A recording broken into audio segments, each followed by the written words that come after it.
Muy buenas noches, estimados alumnos. Vamos a dar inicio a este curso de Introducción a la Economía Turística. Digamos que el objeto de este curso es brindarle a ustedes, los estudiantes de las carreras de la rama de turismo, ciertas herramientas para que comprendan un poco cómo es el fenómeno económico que está presente en todas las carreras.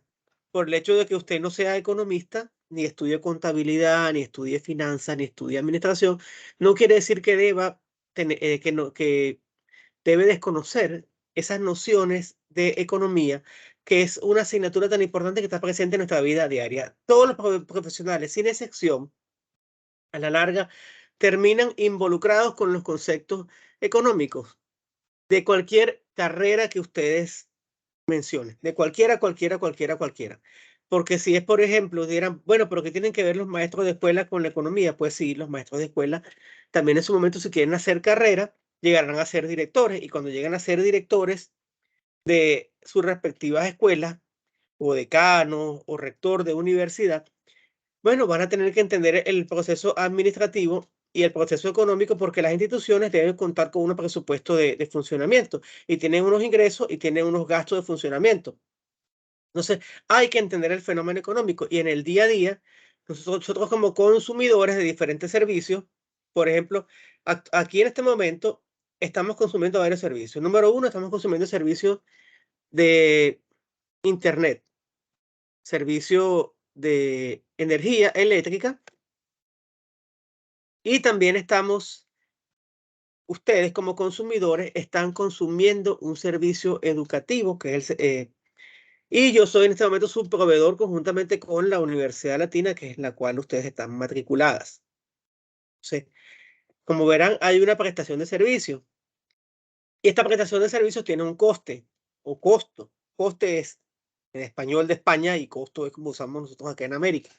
Entonces, hay un costo por este servicio. Ustedes pagan un importe. Con ese importe la universidad obtiene ingresos y esos ingresos deben ser suficientes para cubrir todos los costos. Si la Universidad Latina de Panamá no puede cubrir los costos, sencillamente cerraría sus puertas. Entonces, la economía está presente en todas las actividades diarias. Ahora, con su permiso, voy a compartir pantalla. ¿Se ve o no se ve? Creo que no. Vamos a volver a compartir. ¿Se ve la pantalla? Sí, profe. Ok, entonces, esta primera sesión vamos a dedicarla al estudio de algunos conceptos fundamentales o fundamentos de economía. Entonces, el contenido básico del curso es el siguiente, contenido general. Está estructurado el curso en 5 módulos. Ustedes en mi aula virtual en Moodle se van a conseguir con 5 módulos. Módulo número 1 dedicado a conceptos básicos. Módulo número 2 que se llama demanda y oferta de servicios turísticos. Módulo 3, aspectos macroeconómicos que afectan al turismo. Módulo 4, economía de las empresas turísticas. Y el módulo 5, el mercado y su estructura. ¿Cómo vamos a evaluar esta asignatura? Vamos a evaluarla con charlas con una ponderación de un 20%, con casos prácticos cuya ponderación es de un 15%, con 2 exámenes parciales de 20% cada uno y con un proyecto final cuya ponderación es de 25%. Los exámenes serán administrados vía Moodle, por supuesto, porque este curso es, ¿cómo se llama? Este curso es tutorial, de tal manera que contamos con 8 sesiones de clase para desarrollar todo lo que está en el programa y cumplir con este plan de evaluación que está acá. Las charlas, entrega de las charlas, las charlas pues serán presentadas en grupo en las sesiones que vamos a tener, las sesiones síncronas. Los casos prácticos, todavía no he decidido si lo vamos a presentar en las sesiones síncronas o si lo vamos a mandar como tarea. En todo caso, tanto para las charlas como para los casos prácticos, hay que elaborar, bien sea en la charla, una presentación en PPT o en Prezi o en Canva o en cualquier otro programa de apoyo que ustedes utilicen para los recursos de apoyo, para ese material de apoyo para la charla, y deberán subir el enlace, ese archivo, perdón, en el enlace que yo voy a colocar para tal fin en Moodle. Lo mismo para los casos prácticos. El proyecto final también debe ser presentado, el informe y la charla y su video tiene que ser presentado en Moodle. Hablo de charla en video en caso de que no nos diera tiempo de presentar la charla de sustentación del proyecto durante las clases. Entonces, tanto las charlas como los casos prácticos, como el proyecto final, serán elaborados en grupos de 3 personas. Déjenme validar acá un momento. No recuerdo si ustedes son 7 o son 9 en la lista, pero en todo caso vamos a validar esa información rápidamente acá en Moodle.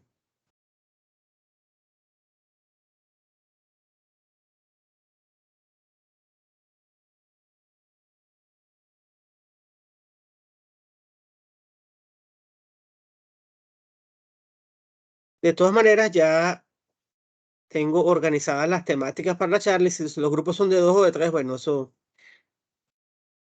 digamos que es indiferente. Creo, ya me acordé, creo que ustedes son 7. Entonces vamos a tener un grupo de 3 y 2 grupos de 2 alumnos. Así es como vamos a trabajar.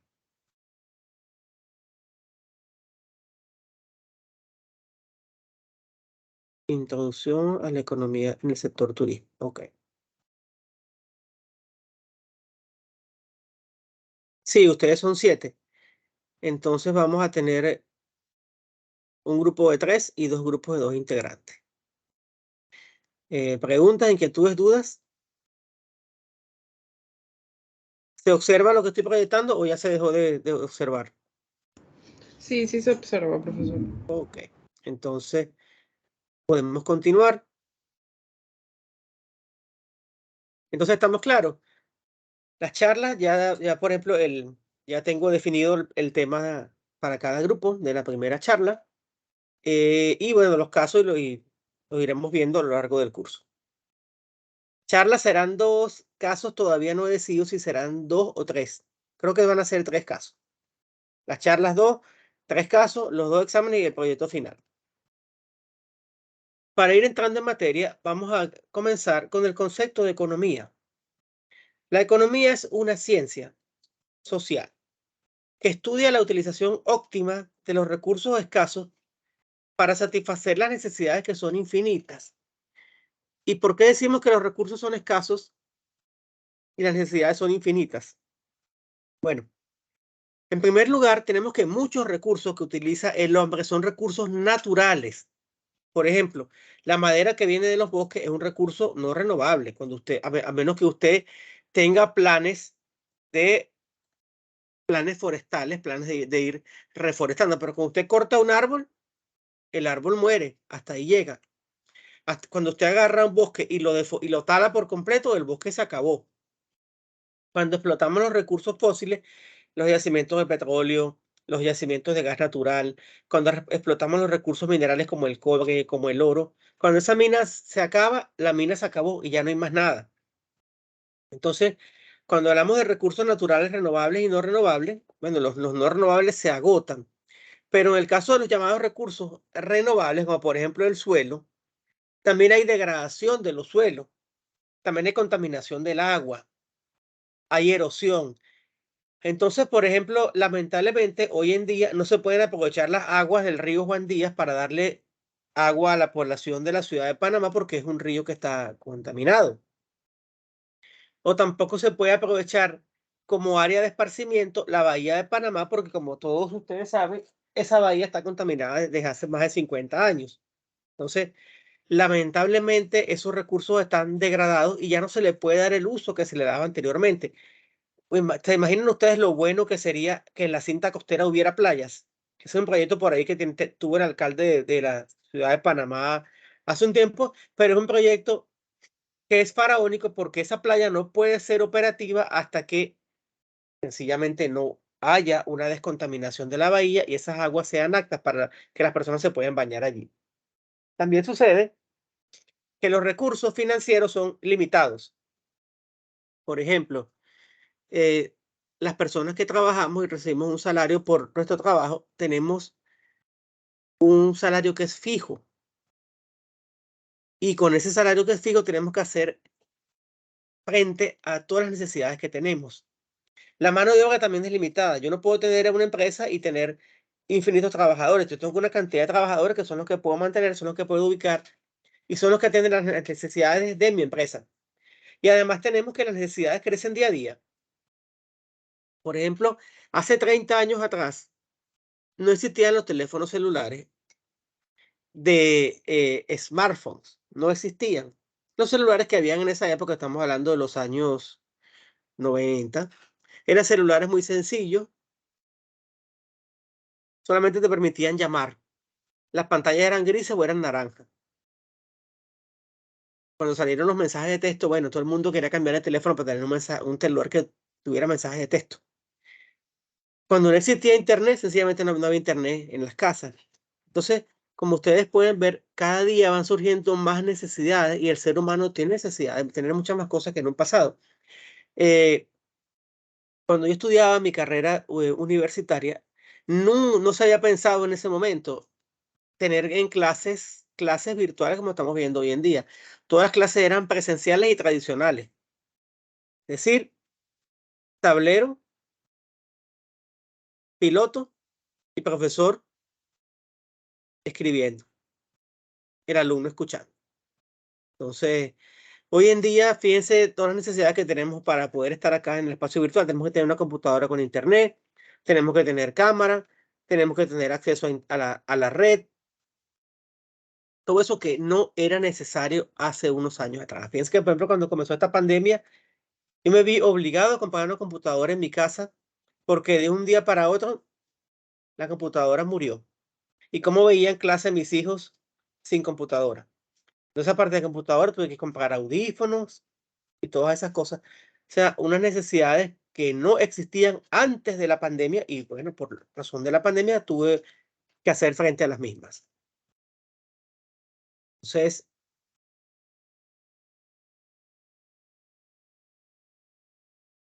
esta pregunta, ¿cómo se ejerce una actividad económica?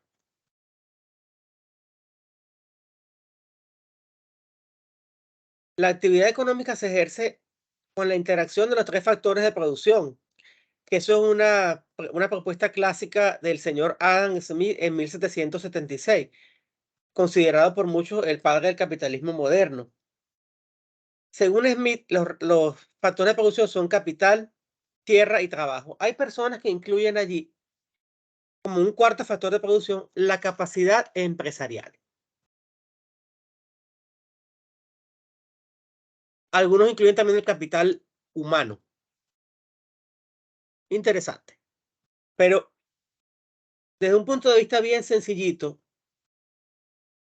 capital son maquinarias, son instalaciones que tú necesitas para hacer la producción de un bien manufacturado o prestar un servicio. Por ejemplo, una empresa como Copa Airlines. Bienes de capital serían los aviones, bienes de capital serían también las herramientas y las maquinarias que utiliza para hacer las reparaciones de los aviones. Bienes de capital también pudiera ser los hangares que contrata para guardar los aviones. Bienes de capital pudiera ser todo ese inventario de repuestos que tiene allí para tener esas necesidades. Cuando hablamos de tierra, se refiere a las materias primas o insumos para la producción. En el caso de Copa, ¿qué materias primas necesita? Bueno, necesita combustible, necesita también las comidas, el servicio ese de catering que le da a uno su comida en el avión, necesita las bebidas, necesita, por ejemplo, tener las impresoras. Las impresoras no, la impresora es un bien de capital. Necesita tener, por ejemplo, la papelería para imprimir los boarding pass, para colocar las etiquetas en las maletas. Todos esos son insumos productivos. Necesita también consumibles como tal, tintas, desinfectantes para hacer limpieza. Todos esos son consumibles y pueden ser considerados materia prima. Y trabajo sencillamente es toda la mano de obra de las personas que trabajarían en Copa, desde los pilotos, las aeromosas, los mecánicos, los despachadores, todo el staff o todo el capital humano.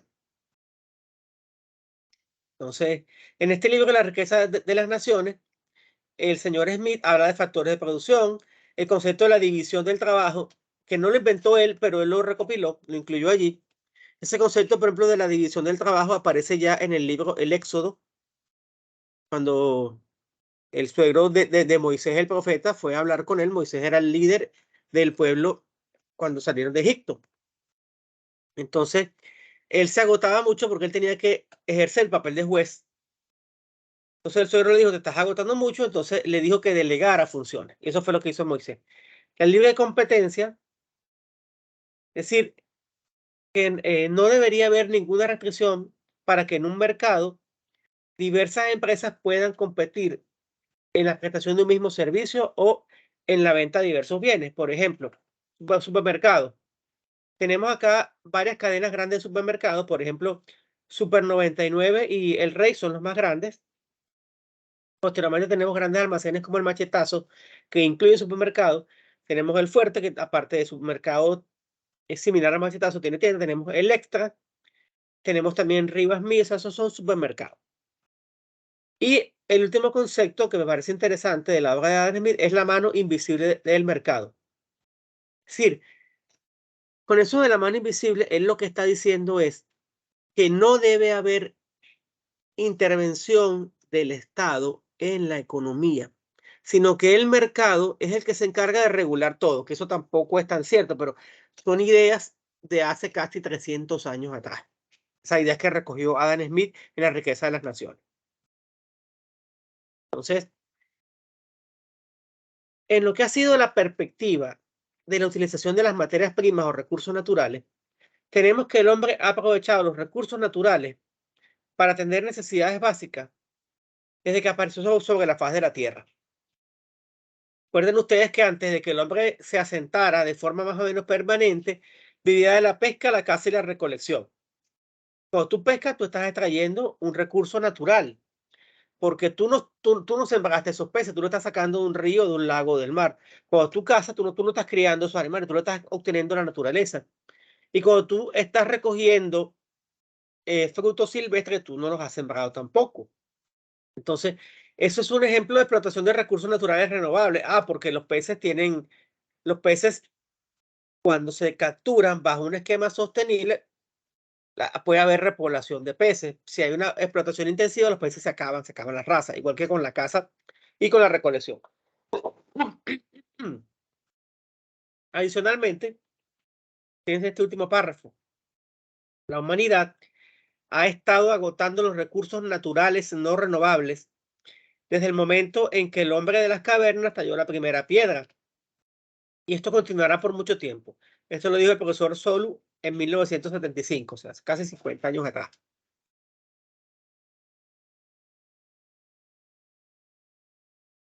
Para Adam Smith, los recursos naturales son el factor de producción tierras, tierra, materia prima. Para Malthus, que fue otro economista clásico, los recursos crecen en forma aritmética, es decir, crecen muy lentamente, n+1. Y la población de forma geométrica, es decir, de forma acelerada, de forma exponencial. Entonces, lo que decía Malthus, que en condiciones naturales, la humanidad estaba condenada a morirse de hambre. Gracias a Dios que eso no ha ocurrido. ¿Por qué? Porque el hombre ha sido capaz de mejorar las técnicas de producción agrícola, las técnicas ganaderas, las técnicas avícolas, para producir suficiente alimento para la humanidad.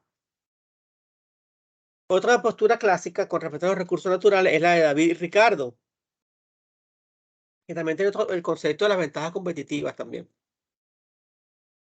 Él decía que el crecimiento económico terminaría debido a la escasez de recursos naturales. Jevons, que es otro economista clásico, o Jevons, afirmó que el problema central de la ciencia económica es la asignación óptima de los recursos. Es decir, hay que tomar unos recursos y hacer una asignación. Y esa asignación debe ser tal que sea capaz de satisfacer la mayor cantidad de necesidades posible. Otra postura que es la postura utilitaria. Y según esa postura, las acciones de los individuos están orientadas a maximizar la utilidad, pero mi utilidad individual. entendiendo que la utilidad viene dada como una suma de satisfacciones. Entonces, esa utilidad que siente el individuo debe ser capaz de satisfacer su preferencia. Entonces, esto ya son conceptos ya que están ingresando en la parte de psicología y lo que es la investigación de mercado. O sea, son conceptos económicos, pero que han dado cabida a nuevas líneas de trabajo como la investigación y comportamiento del consumidor. Para 1931, ya un poco más moderno, apenas 100 años atrás, el profesor Harold Hotelling dijo que la desaparición mundial de las fuentes de minerales, bosques y otros activos no renovables ha conducido a la demanda de regulaciones para su explotación. Es decir, que las sociedades han tenido que crear marcos legales para no destruir la naturaleza. Entonces, ya en los años 70 y 80, después de 40 años de que el profesor Hotelling escribiera su artículo sobre la economía de los recursos no renovables o exhaustibles, como decía él, en el término en inglés, fue que comenzaron a aparecer estas iniciativas como la del Grupo de Roma en los años 70, Club de Roma, perdón, y el informe Brundtland de la ONU en los 80, o sea, mucho tiempo después. Y lo que decían esos autores, esos economistas, y sobre todo lo que decía el informe Brundtland, era que había que poner unos límites para el desarrollo y que el desarrollo tenía que ser sustentable o sostenible. Ahí siempre ha habido una discrepancia. El término original, según el informe de Brundtland, era Sustainable Development. Y sustain es sostener. Por tanto, es desarrollo sostenible, no sustentable. O sea, el término desarrollo sostenible quiere decir entonces que es un desarrollo que tiene que ser conforme con el ambiente. Es decir, no puedes destruir tu ambiente para atender tus necesidades actuales y dejar de lado las necesidades de las generaciones futuras. Por tanto, dile, ya, disculpen un segundo acá.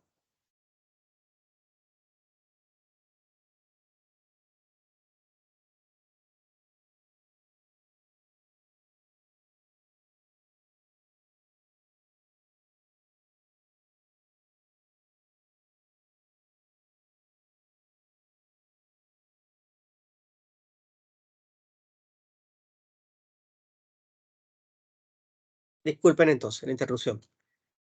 Entonces,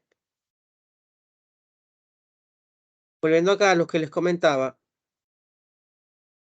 tenemos que atender las necesidades de nuestra generación, pero no podemos descuidar las necesidades que van a tener la generación de nuestros hijos y de nuestros nietos y de los nietos de ellos. Entonces, por lo menos, tenemos problemas con el suministro de agua en muchas regiones de aquí de nuestro país. Bueno, vamos a sacarle más agua a todos los acuíferos de Panamá. No importa que se sequen y las generaciones que vengan, bueno, ellos que se averigüen y saquen agua del mar, desalinarse del agua del mar. Pues no, eso no es el enfoque correcto. El enfoque correcto es, ok, vamos a tratar de establecer cuáles son las tasas sostenibles de explotación de los diferentes recursos que tenemos y vamos entonces a que la explotación no sea superior a esas tasas. Eso es lo que debería ser. Entonces, en el caso del agua, bueno, vamos a cuidar el agua. Vamos a también a utilizar, por ejemplo, las aguas residuales que hemos tratado, vamos a utilizarlas para riego, vamos a recoger agua de lluvia. No se trata de seguir sacándole agua a la cuenca del Canal de Panamá, se trata de administrar mejor esos recursos que tenemos. Y con respecto al tema del agua, piense que Panamá es un país que gasta demasiada agua, gasta el doble de lo que debería según la Organización Mundial de la Salud. Entonces, ya para 1975, el profesor Paul Samuelson, que en paz descanse, que fue el primero o segundo ganador del Premio Nobel de Economía, decía que la ciencia económica analiza los costos y beneficios derivados de la mejora de los patrones de distribución de los recursos. Esto plantea el tema de la temporalidad, es decir, hacer uso actual o futuro de un recurso natural. De esta manera se tiene que la sociedad debe efectuar procesos de decisión en los cuales se satisfagan la mayor cantidad posible de necesidades mediante una utilización óptima de los recursos disponibles, es decir, obtener el mayor grado de bienestar posible con esos recursos escasos, según el profesor Riera. Y eso equivale a optimizar la escasez. Es decir, con los recursos que yo tengo en mi grupo familiar, tengo que atender todas esas necesidades y que eso sea óptimo de manera que proporcione la mayor cantidad de felicidad posible para mi familia. Y en el caso de las personas que administran las naciones o las empresas, tienen que, bueno, imagínense, en el caso de los países, con los recursos que ingresan al Estado, tratar de atender la mayor cantidad posible de necesidades de la población. O sea, que es una tarea bastante compleja. Entonces, la economía se divide en dos grandes ramas. La primera rama es la microeconomía. Micro, nivel pequeño. Entonces, aquí vamos a estudiar el fenómeno económico analizando los agentes económicos individuales, los consumidores, los productores, los inversionistas, las empresas y los trabajadores. En la microeconomía se consideran los precios, los costos, la utilidad, que no es más que la diferencia entre los ingresos y los costos, la oferta, la demanda, las preferencias del consumidor y el equilibrio del mercado, fundamentalmente.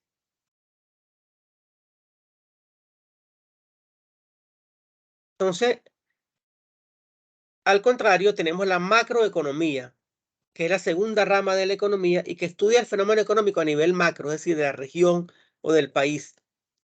Y aquí se consideran indicadores como la inflación, Producto Interno Bruto, el desempleo, la balanza de pagos, el tipo de cambio, el ingreso total, el déficit fiscal o el superávit si lo hay.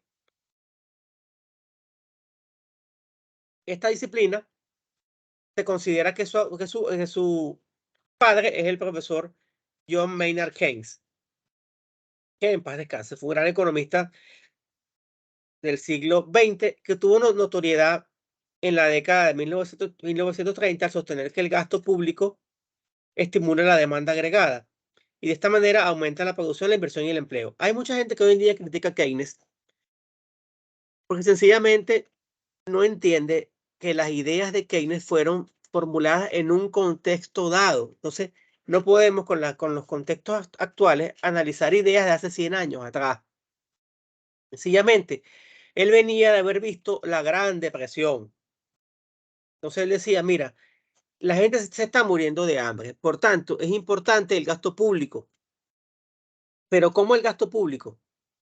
Fundamentalmente en hacer proyectos de infraestructura, es decir, carreteras, represas, hospitales, porque la construcción genera una gran cantidad de empleo y una gente que está desempleada, al conseguir un empleo, pues ya tiene cómo comer, tiene cómo pagar su casa, tiene cómo pagar la cuota del carro, tiene cómo pagar los servicios. Entonces, cuando una persona tiene dinero, tiene con qué gastar y eso lo que hace es que aumenta la demanda agregada. Es decir, aumenta las necesidades de esos consumidores y aumenta su consumo. Es decir, esa persona va a poder gastar más en bienes y servicios. Y aquí tenemos el concepto de demanda agregada, que es la suma de los gastos en bienes y servicios que un consumidor está dispuesto a comprar a un precio determinado. Entonces ya, si yo tengo dinero, bueno, yo puedo comprar comida, hacer viajes de recreación y de turismo, pagar colegiatura de los muchachos, entre otras cosas. Entonces, eso comienza a mover la economía, las empresas comienzan a vender más y el Estado después comienza a recaudar más dinero en impuestos, porque las empresas y las personas pagan impuestos. Entonces, de esa manera se activa el ciclo de la economía, pero eso no puede hacerse forever and ever. Y aquí lo hemos vivido en Panamá. En la época de periodo presidencial de 2009 a 2014, se hicieron muchísimas obras públicas en Panamá y eso movió muchísimo la economía panameña, pero esos procesos de corte keynesiano tienen que tener un principio y un fin. Las obras deben verse como proyectos y los proyectos tienen inicio y tienen fin. O sea, ya se aplicó eso, se movió la economía y cuando la economía ya está girando, tú tienes que ir viendo qué haces para que otros sectores de la economía despeguen y la economía siga girando. Pero si tú te dedicas nada más que a hacer puras obras de construcción, cuando la obra se acaba, si ya no hay circulación de dinero, sencillamente la economía entra en crisis. Que eso es, ¿le suena parecido eso a lo que estamos viviendo actualmente? ¿Sí o no? Sí, profesor. Entonces, yo criticaba al gobierno del 2014 al 2019 con esta reflexión. Es difícil mantener un ritmo de infraestructura, de gasto en infraestructura como el que tuvo el gobierno del presidente Martinelli. Muy difícil porque se hicieron muchas cosas y eso cuesta dinero. ¿Ok? Entonces, para hacer frente a todas esas inversiones se recurrió a deuda externa. Cuando tú tienes una deuda externa y está alrededor de un 30% de tus ingresos, de tu PIB, perfecto, es pagable. Pero si tú comienzas a endeudarte, como se está haciendo actualmente, por ejemplo, que se ha recurrido a deuda, a contratar deuda externa para pagar subsidios y para pagar gastos de planilla, eso es una administración inadecuada de los recursos del Estado. Porque yo no puedo, por ejemplo, como padre de familia, adquirir deuda para comprar la comida. Yo tengo que adquirir deuda para cosas importantes, por ejemplo, comprar una casa, comprar un carro. Pero ya para pagar gasto corriente es un manejo inadecuado o irresponsable de la economía. Y bueno, como aquí estamos en un curso de economía, podemos expresar esas opiniones con un punto de vista técnico. Yo decía que después del gobierno del presidente Martinelli, tenía que venir un gobierno que estimulara la agricultura, la manufactura y el turismo, que es lo que ustedes estudian. ¿Y por qué la agricultura? Creo que la pandemia ha demostrado que ningún país puede depender de la comida que venga en barco, es decir, comida que venga de otros países. Entonces, es necesario que todos los países que ustedes ven que son países desarrollados, tienen agricultura fuerte, que aunque no se surten al 100%, porque por ejemplo, los países africanos pueden cultivar café, pero una vez que los países africanos producen granos, producen trigo, producen maíz, producen buena carne, producen buena leche, producen pollos, producen una gran cantidad de alimentos y lo demás es complementario, ya está. Pero a menos que uno sea un vicioso, uno puede alimentarse sin necesidad de tomar café, ¿cierto? Entonces, los alimentos básicos de la dieta nacional tienen que ser producidos aquí localmente. Por ejemplo, el arroz. Tenemos que el 50% o más del arroz de Panamá viene de fuera. Eso no es correcto. En el caso de las proteínas, sí más o menos estamos bastante bien. Sin embargo, uno ve también que ingresan bastantes cortes de carne de fuera, que compramos pollos en los Estados Unidos. Bueno, pero la industria avícola panameña, la industria agropecuaria, la industria láctea, todavía sigue siendo bastante fuerte.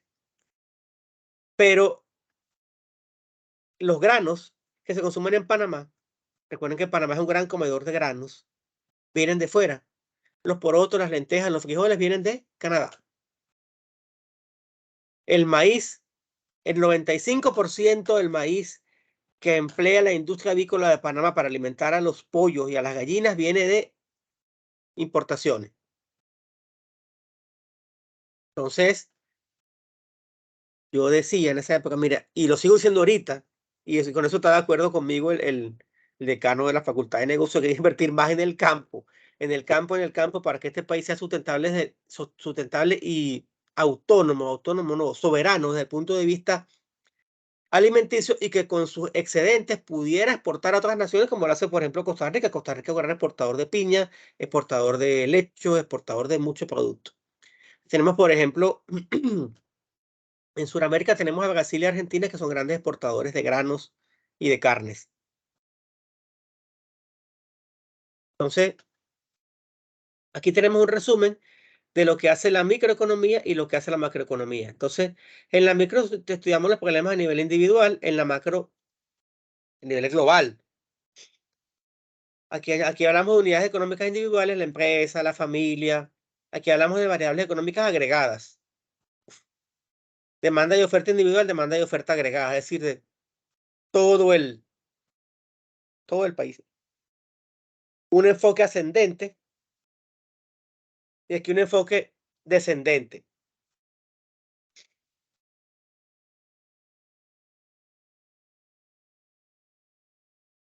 Disculpen ustedes, pero estoy resfriado, no me ha soltado. Entonces, vamos a hablar ahora de lo que es el costo real y el costo de oportunidad. Como los recursos son escasos, entonces todos los consumidores, empresas y naciones deben tomar decisiones para tratar de satisfacer sus necesidades con los recursos disponibles. Y para tomar esas decisiones hay diversas herramientas. Hay herramientas muy técnicas, simulación, investigación de operaciones, que se usan para eso. El costo real es aquello a lo que hemos de renunciar para conseguirlo. O sea, el costo real de un bien. Entonces, caramba, esto me cuesta $100. Bueno, su costo real son $100 porque yo renuncié a $100 que tenía en mi bolsillo para adquirir ese bien o ese servicio. Mientras que el costo de oportunidad es el costo de la alternativa a la que renunciamos, alternativa u opción, cuando tomamos una determinada decisión, incluyendo los beneficios que podríamos haber obtenido de haber escogido la opción alternativa. Es como que algo así como lo que yo me dejé de ganar por tomar esta decisión, que era la mejor, pero no era la que yo necesitaba. Como un contrasentido. ¿Y por qué ocurre esto? Porque algunas veces yo tengo una necesidad y tengo el dinero, y atiendo esta necesidad que tengo. Pero si yo hubiera de repente ese dinero, se lo hubiera prestado a una persona y me hubiera dado un beneficio de un 10% mensual, como hacerlo prestamista o quincenal, al cabo de un mes, en lugar de tener, por ejemplo, $100, hubiera tenido 110 o 120 y yo hubiera tenido un beneficio. Y ese fue mi costo de oportunidad. Es decir, que yo perdí esos beneficios. ¿Por qué? Por no tener el dinero disponible para yo invertirlo en otra cosa. Eso es lo que es el costo de oportunidad. O, por ejemplo, una persona que está necesitada de dinero me llega a mí un día, mira, te vendo mi carro. Te lo vendo en $5,000 ya porque estoy necesitado. Y el carro puede tener un valor de mercado de 8,000. Bueno, también yo te lo compro. Si yo lo compro ahorita con esos 5,000 y yo lo revendo después en 7,000, ahí obtuve un beneficio. Pero si yo teniendo los 5,000, yo lo necesitaba para otra cosa, ya dejé de ganarme esos $2,000 que pude haber obtenido si yo compraba ese carro 5,000 y después lo revendía en 7,000. Entonces, cuando tomamos una decisión, esa decisión tiene un costo, unas consecuencias, y el costo de oportunidad representa los beneficios que hemos obtenido al tomar la mejor decisión posible. Entonces, pero la mejor decisión era haber hecho ese negocio, pero sencillamente se cayó. Listo. Vamos a ver el ejemplo, pues. Imagínense que yo tengo, en lugar de 5,000, tengo $4,000 ahorrados en el banco. ¿Qué debería hacer entre ir de viaje un mes a Europa o comprar un carro usado? Yo me consigo este carrito usado, que este es un Spark. Para mis necesidades estaría bien, me resultaría un poquito pequeño para la familia, pero bueno, para moverme yo solito, hacer mi trabajo, me bastaría y me sobraría si lo consiguiera $4,000, pero... O bueno, yo sencillamente yo agarro, ¿sabes qué? Me compro 2 boletos aéreos a hacer este tour vía Madrid, Barcelona, Roma, Milán, Venecia, Berlín, París, Londres. Y de Londres, bueno, Madrid, Panamá. ¿Qué harían ustedes? ¿Qué harían ustedes en ese caso? En mi caso yo tomaría el viaje. Ah, tomarías el viaje. ¿Por qué tomarías el viaje? Mm, por la experiencia. Ok. Muy bien. Alexandra, ¿qué harías tú? Profe, yo compraría el carro y a futuro empezaría a ahorrar para el viaje, porque siento que si me gasto los $4,000 para el viaje, que puede ser algo que sí me llena de experiencia, de momentos, pero el dinero se va en el viaje. Sin embargo, si me compro el carro, lo tengo para mis necesidades básicas día a día, para transportarme hacia el trabajo, la universidad. Y como repito, con el tiempo puedo ahorrar nuevamente y conseguirle el dinero para el viaje. Y Yareli por ahí que se estaba riendo. ¿Qué opina Yareli al respecto? Profe Alessandra, Ella prefiere el carro 1000 veces. Ok. Claro, ya tú sabes. Claro, pero es que cada quien tiene necesidades diferentes. Entonces vamos a ver, vamos a seguir aquí, ponerle, ¿se ve la pantalla? Sí, sí se ve, profe. Vamos a ver estos casos. No es lo mismo el caso de Alexandra que el caso mío o el caso de ustedes, otras dos. Ok, pero esa decisión depende de los escenarios de cada quien. Vamos a suponer ahora que la decisión no es individual, sino de la pareja. Pareja A y pareja B. La pareja A tiene un solo auto. Están jubilados. Tienen casa paga. Viven en un lugar céntrico, por ejemplo, el Cangrejo. Y sus hijos tienen ya su familia, ya tienen su vida hecha. Esa es la pareja A. La pareja B tiene un solo auto. Trabajan en Panamá, pagan hipoteca, viven en Chorrera y tienen los niños en la escuela y miran todo el tranque en la mañana para venir ir de Chorrera hacia Panamá. Entonces, ¿qué debería ser la pareja A?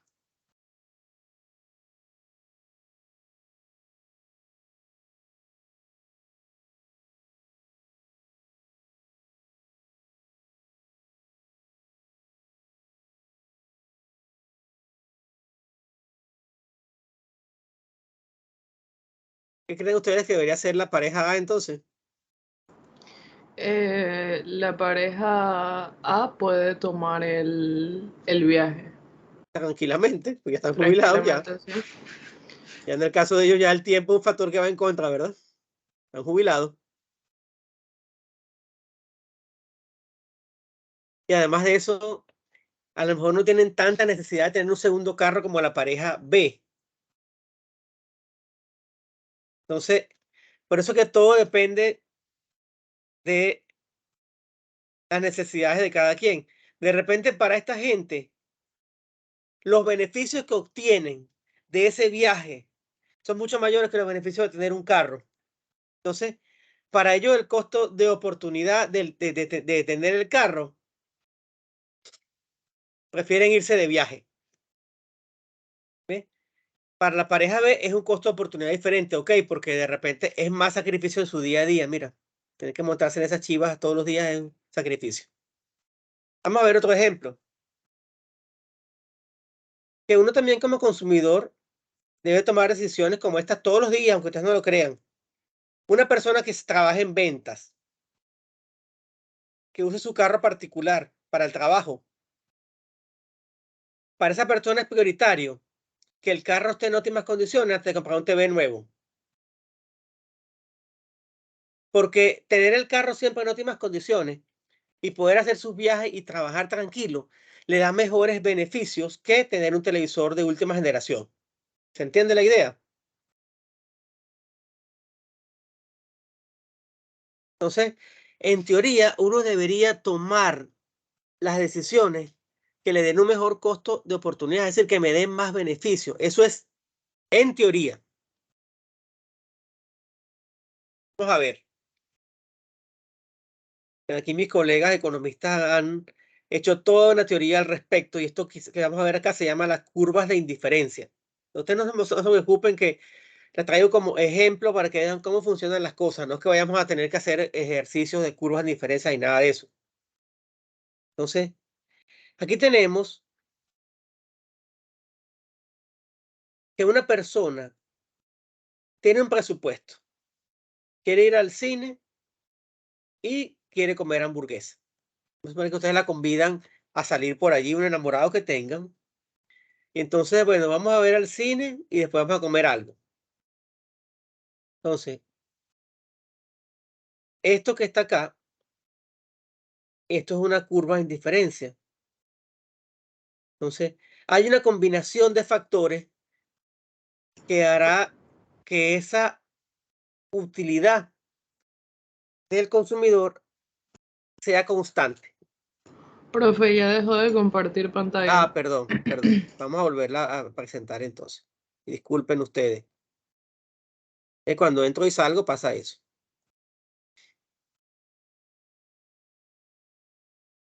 Ahora sí.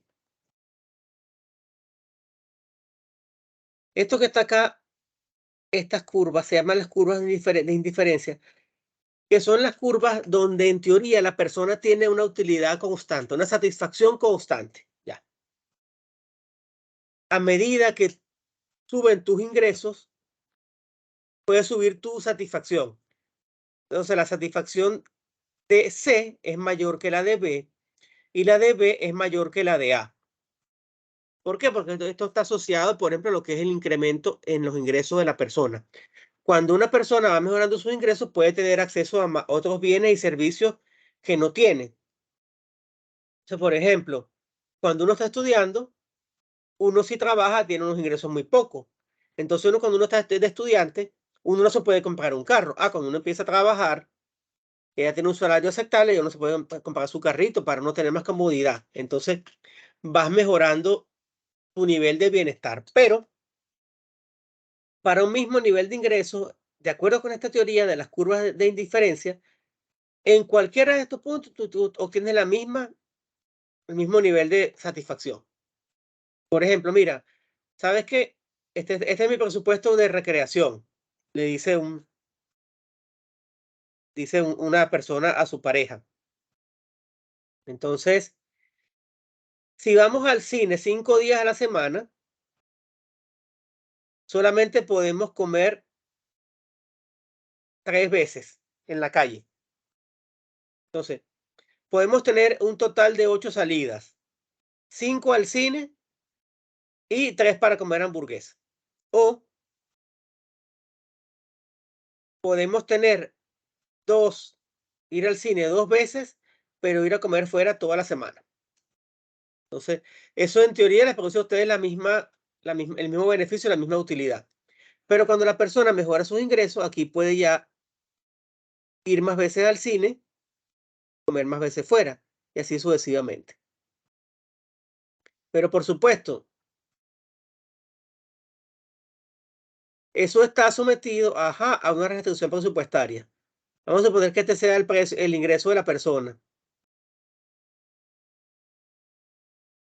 ¿Dónde estaría uno como consumidor? ¿En esta que está acá, donde estoy del justo conforme al presupuesto, o estaría en la que de acá, que estoy por debajo de mi ingreso?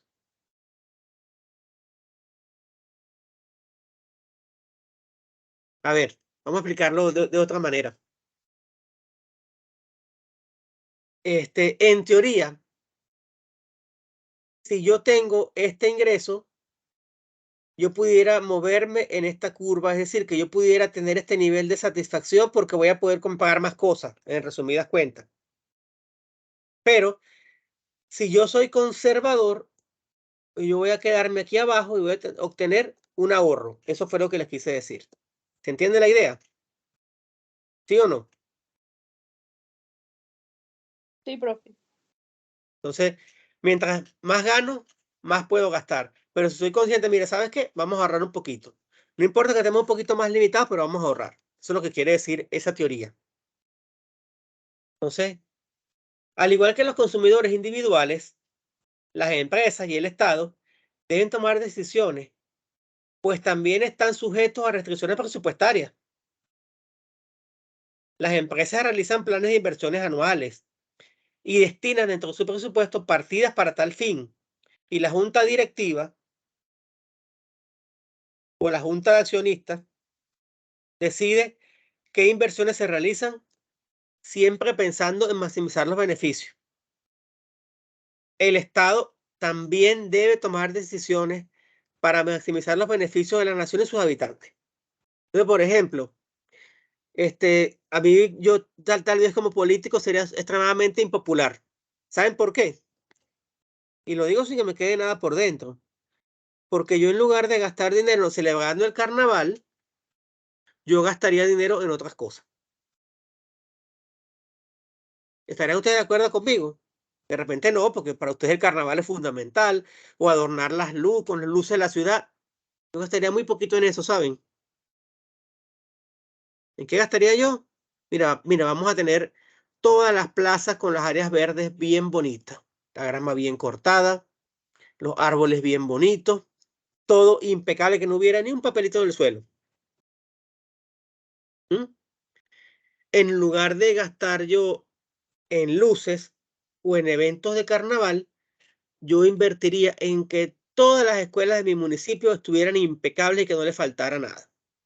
Eso lo haría yo, pero posiblemente fuera extremadamente impopular. ¿No creen ustedes? ¿Qué opinan ustedes? Ay, gracias, gracias por el voto de confianza. Sí, concuerdo con usted. Pero eso depende también de la mentalidad del panameño. Porque siempre nos dejamos llevar por la tendencia y no por lo que es importante. Por eso les digo que yo fuera extremadamente impopular. Yo no invertiría dinero, y me disculpan lo que voy a decir, yo no invertiría dinero ni regalando jamones, ni en subsidios de gasolina, ni en subsidios de tanque de gas. En nada de eso yo invertiría el dinero. Yo, como digo yo, o sea, yo no es que no necesite, claro que necesito el subsidio de la gasolina, por supuesto que sí. Pero que en lugar de tener subsidio de la gasolina, subsidio del tanque de gas no, porque ese no, a mí no me llega. Yo vivo en un PH, aquí no hay, no tenemos tanque de gas. Disculpen un segundo acá.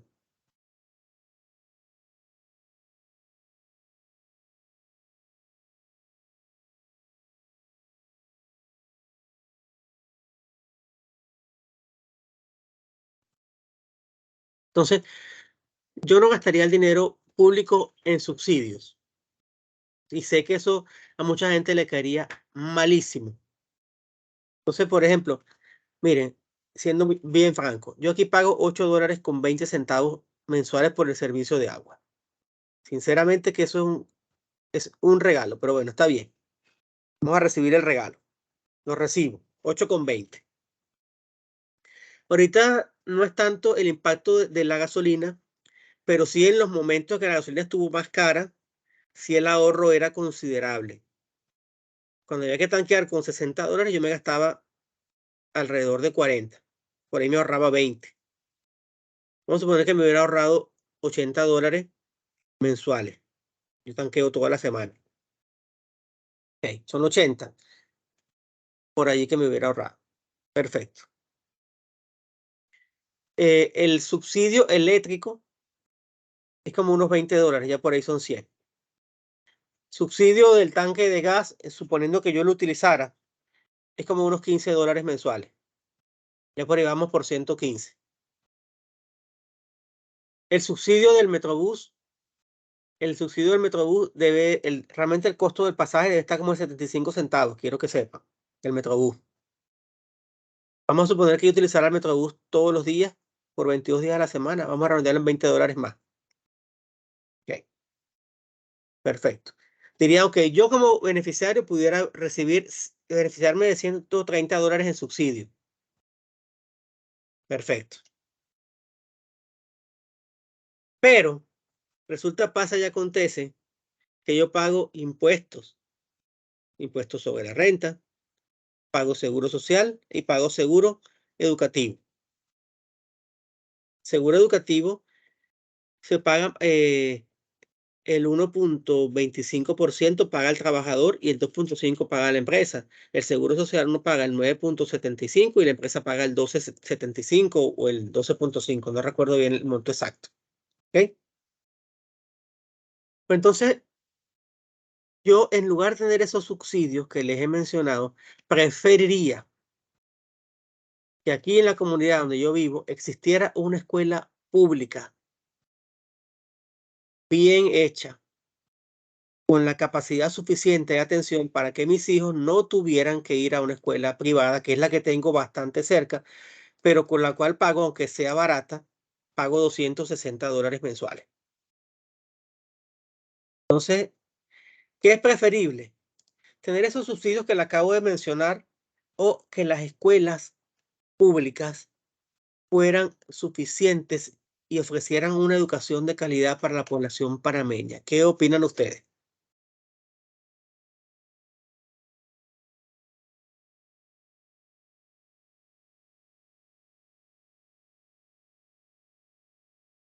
Se me quedaron mudas entonces. No dicen nada. Yo opino igual que usted, profesor, ya que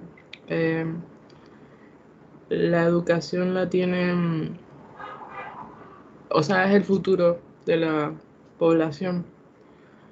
Así que eso ayudaría a la economía del país también. Sí. Piensa que en los países fuertes tienen una educación de primer nivel. Los famosos tigres asiáticos, donde ya no está Japón, pero sí tuvimos en su momento a Singapur, a Corea del Sur, a Taiwán, a Hong Kong, tienen unos sistemas educativos excepcionales.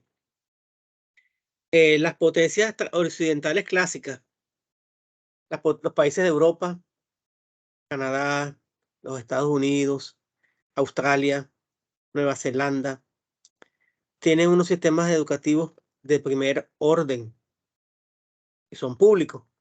Lo que es caro en esos países es la universidad, pero la educación desde el kindergarten hasta el high school gratuita es excelente.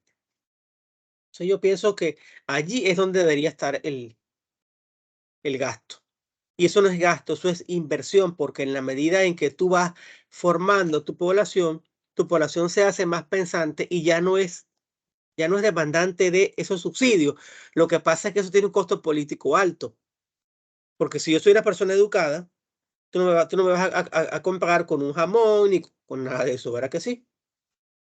¿Por qué? Porque para mí comprarme que tú me dejes un jamón en $8 o que me lo regales, no tiene sentido que yo pierda 2 o 3 horas de mi tiempo en una fila interminable bajo el sol porque yo puedo ir a comprar ese jamón y lo pago con mi propio dinero.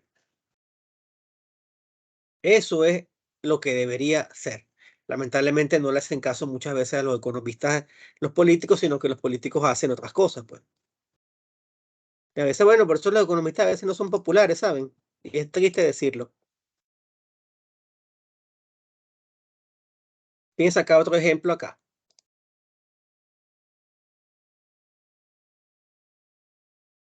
Costo de oportunidad y toma de decisiones. Esta noticia es del año 2021, la saqué de la Estrella de Panamá. Gobierno saca del presupuesto 2021 el cuarto puente. Considera que se está desfasando. Entonces, fue una decisión. El proyecto original del cuarto puente, piensa que incluía 3 carriles de ida y 3 de retorno, y incluía la vía para la línea 3 del Metro de Panamá. Se decidió no hacer el puente, hubo un alcance en el proyecto de la línea 3 del Metro de Panamá, ahora hay que hacer un túnel bajo el canal. Pero lo más triste no es eso, lo más triste es que se está ampliando la vía interamericana. Y cuando llegues al Puente de las Américas vas a tener un embudo. 4 carriles que abren en la mañana. Después pasan a 3, se forma un embudo. Imagínate que de 10 carriles pases a 3. El mega embudo que se va a formar allí. ¿Dónde va a desalojar todo ese flujo de vehículos que va a venir por la ampliación de la vía interamericana? No tiene por dónde desalojar. Y encima de eso, tú encareciste el proyecto del Metro de Panamá. De tal manera que esta decisión para mí no fue adecuada. Pero bueno, habrán tenido ellos sus razones y bueno, ni modo, ya se hizo. Entonces, dentro de la actividad económica tenemos a las empresas como ente fundamental. ¿Y para qué ejercen las empresas actividades económicas? Empresas como Banco General, por ejemplo. Para ofrecer productos que superen las expectativas de nuestros clientes con el compromiso de un equipo humano profesional y motivado que mejora continuamente los procesos para asegurar la mayor rentabilidad y liderazgo en el mercado. Esta misión, si no me equivoco, es de la Autoridad del Canal de Panamá. Ah, no, mentira, esta no es. La de la ACP es esta. Para contribuir de forma sostenible a la prosperidad de Panamá a través de nuestro valioso equipo humano, conectando la producción con los mercados globales para aportar valor a nuestros clientes. Esta segunda misión es la de la ACP, y la primera, si no me equivoco, es el producto toledano. Si una empresa no produce ganancias, no es rentable y por ende no es sostenible en el tiempo. Por ello se debe tener bien claro la misión de una empresa. Entonces, la misión es la razón de ser ¿para qué usted fundó una empresa? En el caso de la ACP, ya lo dijimos, contribuir de forma sostenible a la prosperidad de Panamá a través de nuestro valioso equipo humano, conectando la producción con los mercados globales para aportar valor a nuestros clientes. Esta es la misión de la principal organización empresarial de Panamá.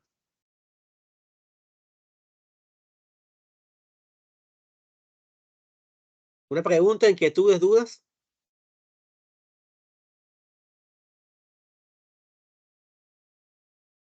Todo bien hasta ahora. No, profe. No hay ninguna pregunta. Excelente. Como no las veo, cuando tengan alguna pregunta, sencillamente me interrumpa porque no las estoy viendo. Cuando pongo la pantalla en modo de presentación, no las veo. Entonces, ¿pero qué es una empresa? Aquí tenemos un concepto técnico.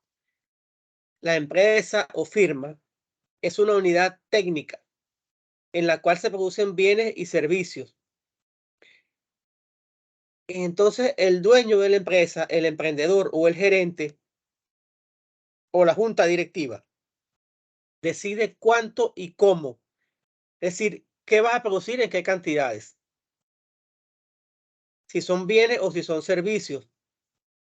Y con eso, ellos pueden proyectar los ingresos, estiman los costos y al tener esa estimación de ingresos y costos, pueden proyectar ganancias.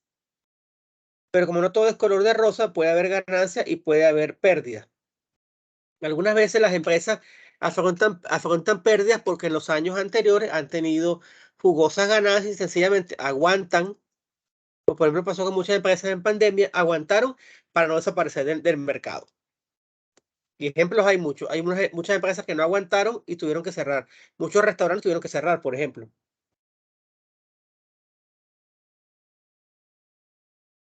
Si las empresas tienen la función de organizar el proceso productivo y los empresarios tienen la responsabilidad de decidir cuáles recursos económicos o factores de producción deben invertirse para producir esos bienes y servicios, entonces es necesario definir de forma explícita la función de producción de una empresa, que no es más que toda esta matemática que vemos acá.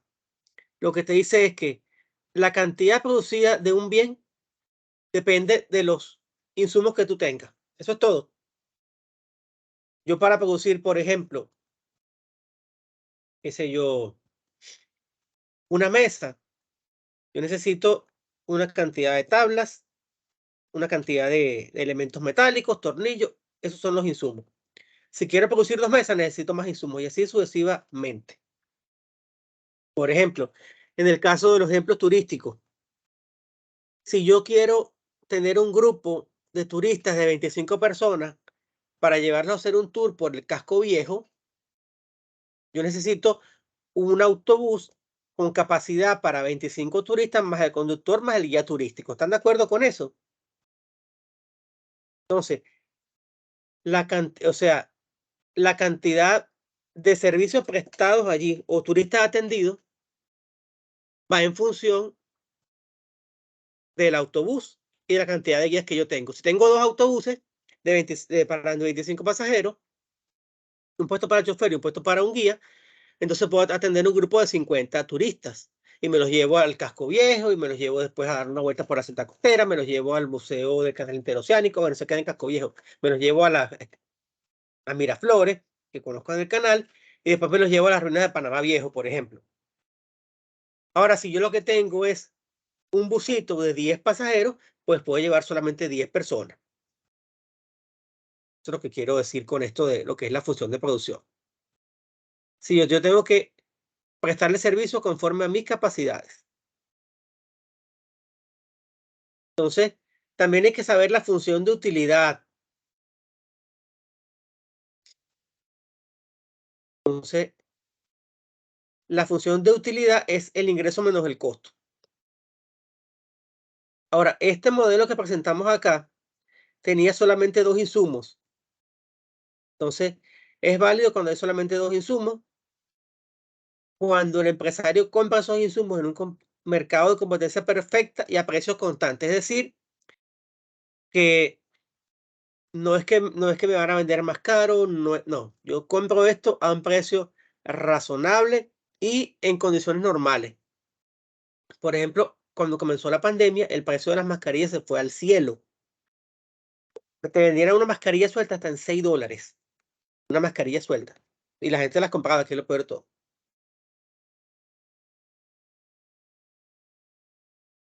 Tenemos también, esta es la ecuación de costo, que en resumidas cuentas lo que te dice es que en todo costo total tienes un costo fijo y un costo variable. El costo fijo es un costo que no depende de las cantidades producidas. Por ejemplo, si tenemos ese servicio de transporte turístico, déjenme darle acceso a una persona que se está conectando.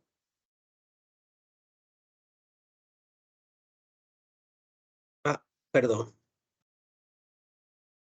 Caramba, la persona que estaba acá la negué el acceso. Decía que era Naya.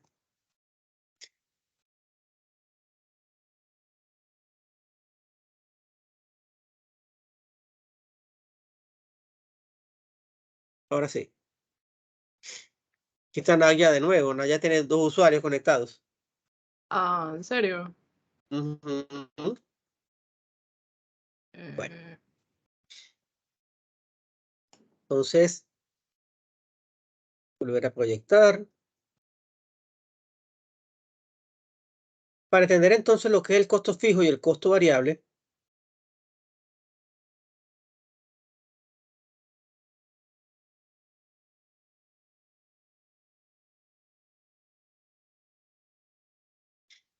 costo fijo.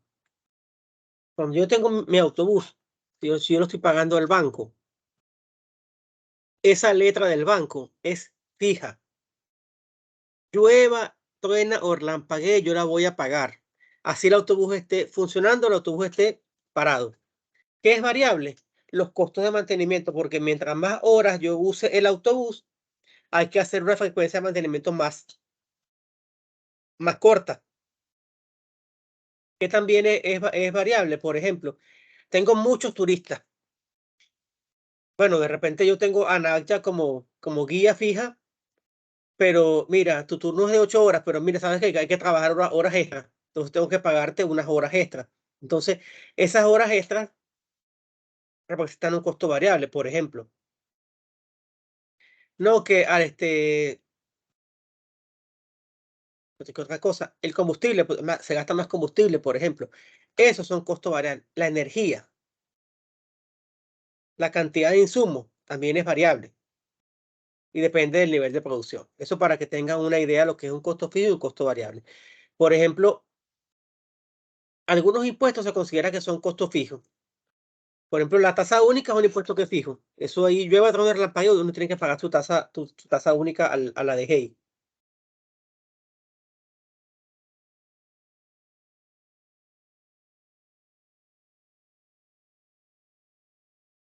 Entonces, la idea entonces de toda empresa es maximizar las utilidades.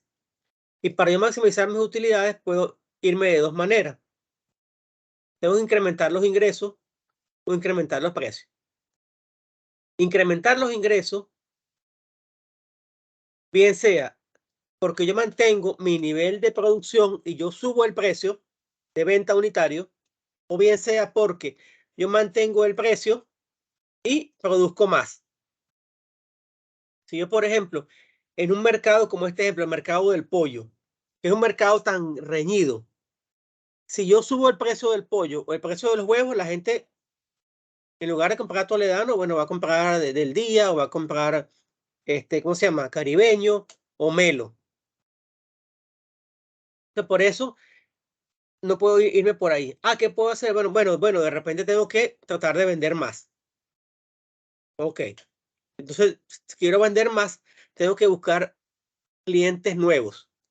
Esa es una manera.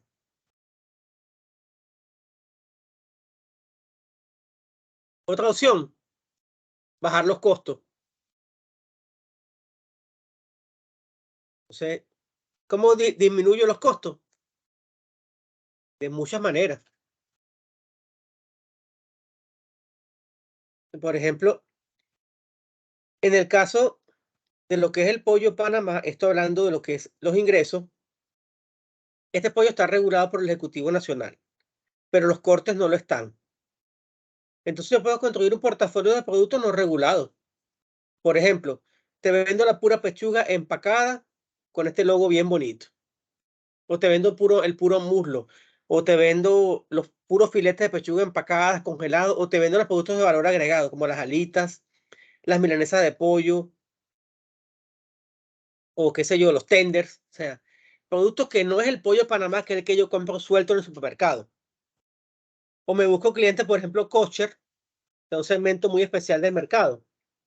O sea, la idea es que el consumidor pague un precio más alto por mi producto. En el caso del turismo, ¿cómo se haría, por ejemplo? Bueno, yo me voy a buscar entonces, que es una de las críticas que yo hago, por ejemplo, un poco a lo que es el turismo acá. Yo considero que el turismo acá es muy caro para el consumidor nacional. No sé qué opinan ustedes. ¿Qué les parece a ustedes eso?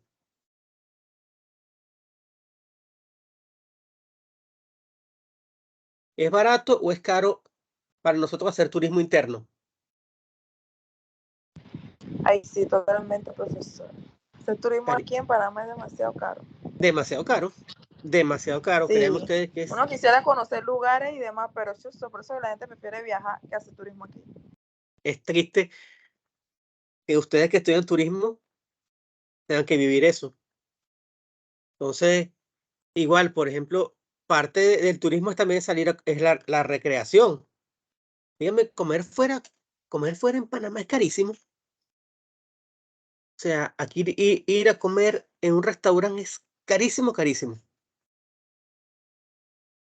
Entonces, en lo que respecta a lo que es la tecnología para mejorar los costos, este es un proceso que se hace o se hacía anteriormente, hace unos 7 años atrás, lo que es la vacunación de los pollitos recién nacidos.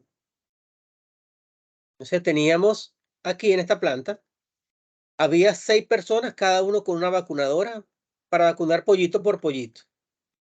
Entonces, eran 80.000 pollitos diarios que tenían que vacunar a estas personas. Entonces, los vacunaban en un turno de 8 horas. A veces hasta eran 2. Pero vamos a suponer que eran 80.000 pollitos en 8 horas. 6 personas. Esta empresa decidió invertir en tecnología, gastó $1 millón y compró un equipo de vacunación que no vacunaba a los pollitos, sino a los embriones. Los embriones, o sea, antes de que el pollito rompa el cascarón, lo vacunaba. Entonces, en lugar de tener 6 personas por 8 horas, tenía 2 personas que en 3 horas te hacían todo el trabajo. Entonces, te eliminaste un montón de personal para bajar el costo de mano de obra. Y así sucesivamente.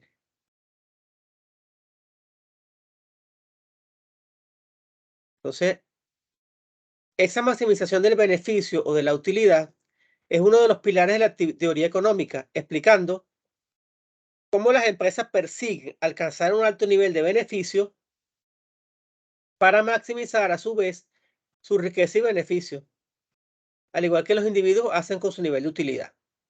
Por ejemplo, si yo tengo un automóvil y con estos precios del combustible, tengo un automóvil grande.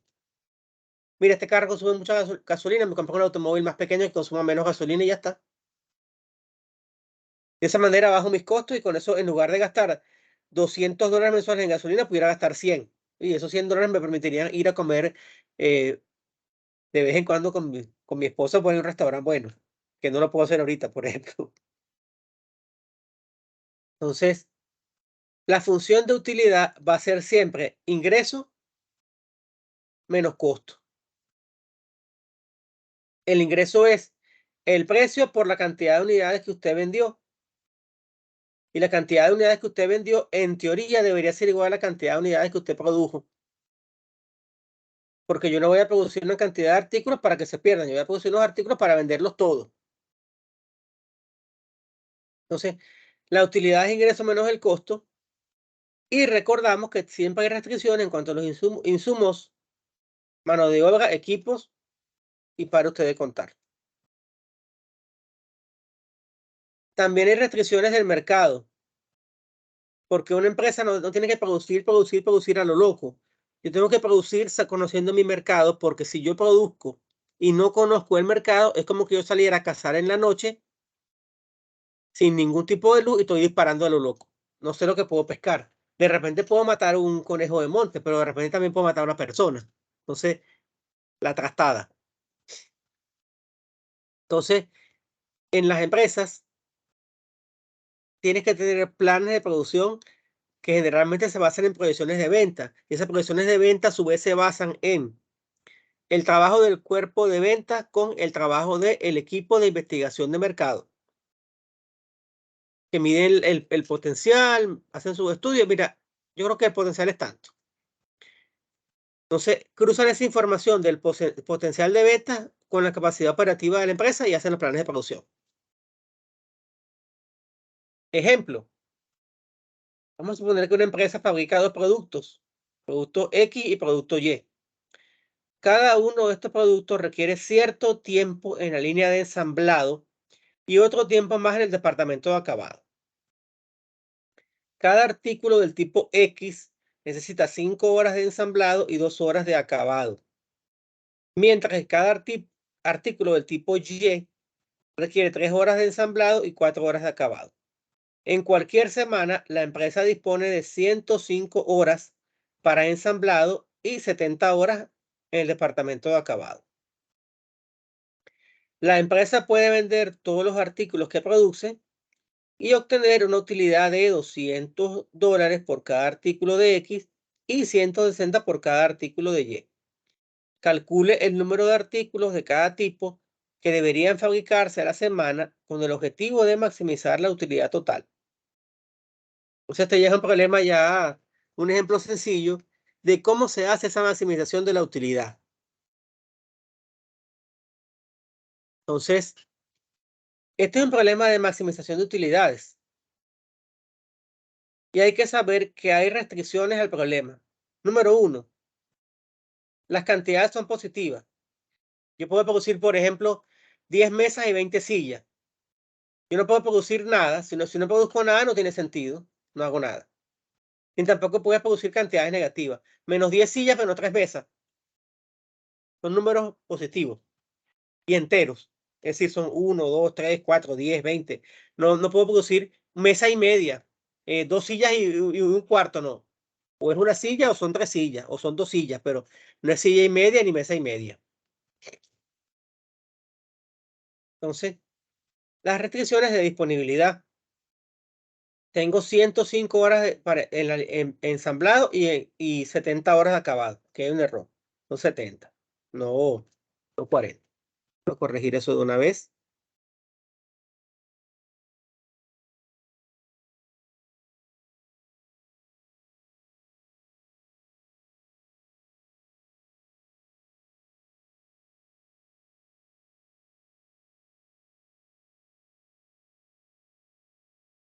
Tengo acá la utilidad que genera cada producto, 200 en un caso y 160 en el otro. Y como me dicen ya directamente que el producto X tiene una utilidad de 200 y el producto Y 160, la utilidad es la utilidad que me genera X por las cantidades que yo venda de X o que yo produzca en este caso, más la utilidad que me genera el producto 2 por el número de unidades que yo venda a ese producto 2. Así que aquí no hay que ir muy lejos. La utilidad es, mira, la utilidad unitaria de este producto por tantas unidades, da tantos dólares. En el producto 2, su utilidad por unidad es 160, bueno, multiplicas por la cantidad que vendiste y te da entonces la utilidad de ese producto. Y ya, esto es. Entonces, yo hago este resumen, esta tablita. Tengo producto X, producto Y y la disponibilidad en planta. El producto X consume 5 horas de ensamblado, mientras que el producto Y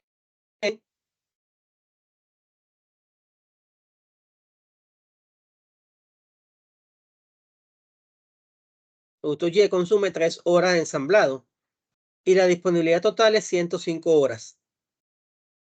El producto X consume 2 horas en el proceso de acabado y el producto Y 4 horas en el proceso de acabado. Y la disponibilidad total de esa línea es 70. Y aquí está la utilidad de cada uno. Entonces yo tengo que buscar cuál es la mejor combinación de cantidades para que la utilidad sea lo máxima posible. Entonces, aquí comienzo yo y paso de acá a este modelo matemático que está acá, a ecuaciones. 5 horas es el tiempo que demoro con el producto X. Vamos a suponer que fueran 10 unidades. ¿Cuánto es 10 por 5? 50. Si yo digo, mira, voy a producir 10 unidades del producto 1 y me demoro 5 horas en cada uno, son 50 horas. Y en el caso del producto Y, me demoro 3 horas con cada unidad y lo multiplico por el número de unidades. Esto tiene que ser menor o igual que 105 horas, que es la disponibilidad. Y en el caso del acabado es similar. 2 horas en acabado se demoran con el producto X y 4 horas se demoran con el producto Y. Y las cantidades que tú vas a poder producir, tienes que hacerlas en un tiempo menor de 70 horas. Entonces, vamos a poner eso ahora en forma gráfica. Cuando le pasamos en forma gráfica, mira, ¿sabes qué? Dijo él, vamos a despejar de aquí la variable Y. Vamos a decir que esto es una igualdad, que es el caso límite. Y decimos 3Y es igual a 105 menos 5X. Y de aquí despejamos 4Y igual a 70 menos 2X. Y con esas expresiones matemáticas que están acá, vamos a hacer las gráficas. Y las gráficas yo las hice en Excel y me dan estas gráficas bien bonitas. Esta línea azul es la disponibilidad en el de tiempo en ensamblado y la línea naranja es la disponibilidad de tiempo en acabado. Donde ellas se cruzan es la solución óptima. Donde voy a tener que voy a hacer el uso óptimo de las horas de acabado y las horas de ensamblado. Si yo me daría más o menos 15 unidades de X y 10 unidades de Y. Si yo produjera, por ejemplo, 10 unidades de X y 12 unidades de Y, estaría dejando una capacidad ociosa y la utilidad baja. En términos turísticos, si yo tengo un hotel que pueda atender 100 personas, la idea es que yo tenga esas 100 personas, esas 100 habitaciones llenas. Si yo tengo 80 nada más, estoy teniendo una capacidad ociosa. A eso es a lo que se refiere eso. Tengo que tratar de sacarle máximo provecho a mi oferta hotelera. Por ejemplo, entonces en lugar de alquilar solamente 80 habitaciones, tengo que tratar de alquilar las 100. Entonces, si este punto que está acá es el que me da la solución óptima, toda esta región que está aquí, esta región rayada, no es posible. ¿Por qué? Porque aunque va a ser posible desde el punto de vista del proceso de ensamblado, me quedo corto con el proceso de mecanizado, de acabado. Y lo que está acá, esta zona que está acá, me quedo corto con uno y me quedo con exceso del otro. Entonces, hay que enfocarse en el punto óptimo. Entonces, Bueno, yo puedo ir dándole valores a esto. 5 de X y 15 de Y. Vamos a ver. Cuando produzco 5 de X y 15 de Y, voy a obtener que el uso de la línea de ensamblado es 70 horas. Y esa línea tiene 105. Por tanto, estoy dejando 35 horas ociosas. Y eso me cuesta dinero. Le tengo costo de oportunidad. La línea de acabado sí queda completa con esa combinación de productos. Si produzco 10 y 12, tendría 86 horas de ensamblado y 68 de acabado. Si dijera, bueno, voy a producir 20 de X y 2 de Y, tendría 106 horas de ensamblado, que es por encima de las 105 que tiene mi capacidad instalada. Y entonces esta me queda por debajo. Y tener los niveles de utilidad. 3400, 3920 y 4320. En el punto óptimo, que serían 15 de una y 10 de la otra, yo utilizaría las 105 horas de ensamblado, utilizaría las 70 horas de acabado, es decir, no dejo la capacidad productiva ociosa en ningún momento, la utilizo toda de forma óptima y la utilidad es 4600. Entonces ahí es cuando yo estaría haciendo una optimización de los recursos. Y al hacer optimización de los recursos, con ese sencillo ejemplo, optimizo la utilidad. Que eso es más o menos lo que uno trata de hacer cuando estudia los problemas de optimización en las empresas. Más o menos, porque los problemas no son tan sencillos así como este que acabo de presentar. No son tan lineales así. Pero esto nos da herramientas para proponer mejoras en los diferentes procesos productivos en las empresas.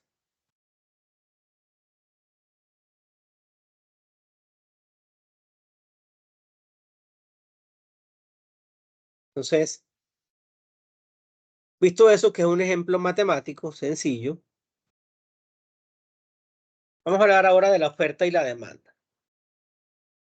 Entonces, en el sector turismo, la demanda es el consumidor, bueno, en general. La oferta representa al productor, es decir, el vendedor, y la demanda es el cliente o consumidor. Entonces, en el sector turismo hay una variedad de proveedores o de ofertantes, por ejemplo, servicio de hospedaje, con diferentes características. Por ejemplo, este es del centro de la ciudad. Un hospedaje de 5 estrellas, con su buena piscina, su buen restaurante, todo lo demás. Hay oferta gastronómica, siendo por ejemplo el Trapiche un restaurante emblemático de comida panameña. Tiene mucha competencia allí en la vía argentina. Y bueno, también el turista necesita transporte. La gente que viene a Panamá cuando viene de Estados Unidos, por ejemplo, puede venir en Copa, puede venir en American, puede venir en Delta, puede venir en Continental o en United. Si viene de Europa, bueno, vienen en Lufthansa, o vienen en Air France, o vienen en Iberia, o vienen en, ¿cómo se llama? KLM. Y entonces, estas personas van, hacen turismo y hacen uso de servicios de alojamiento, de servicios de alimentación, de servicios de transporte y también hacen uso de servicios de guías y visitan los sitios turísticos, se compran sombreros Panamá y compran recuerdos y todo lo demás. Entonces, cuando hay equilibrio, la oferta es igual a la demanda. Y ahora aquí cierro un momento esto acá. Entonces yo les pregunto, en el caso de los hoteles, la oferta hotelera es igual a la demanda, es decir, hay suficientes turistas para tener todas las noches todas las habitaciones llenas.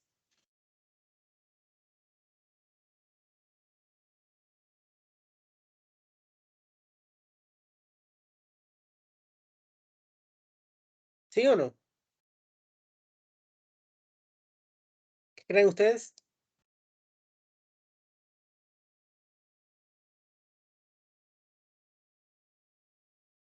Entonces se quedaron mudas o se me durmieron.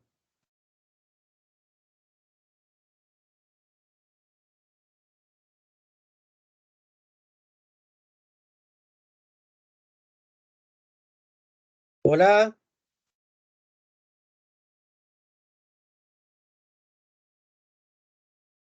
¿Están allí, jóvenes? ¿Están vivas? No las escucho, no las escucho, no las escucho.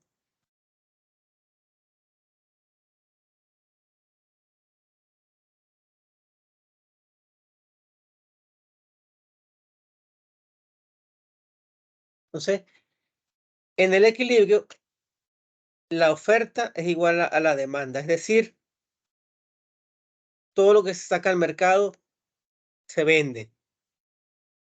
Es decir, si un hotel, por ejemplo, tiene 100 habitaciones, las 100 habitaciones están llenas, están reservadas. Perfecto. Si yo tengo que, por ejemplo, tengo mis 100 habitaciones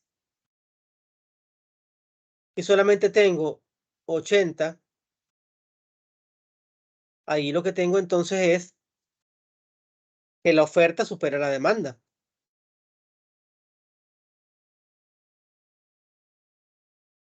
Tendría entonces, por ejemplo, lo que vemos acá, exceso de oferta.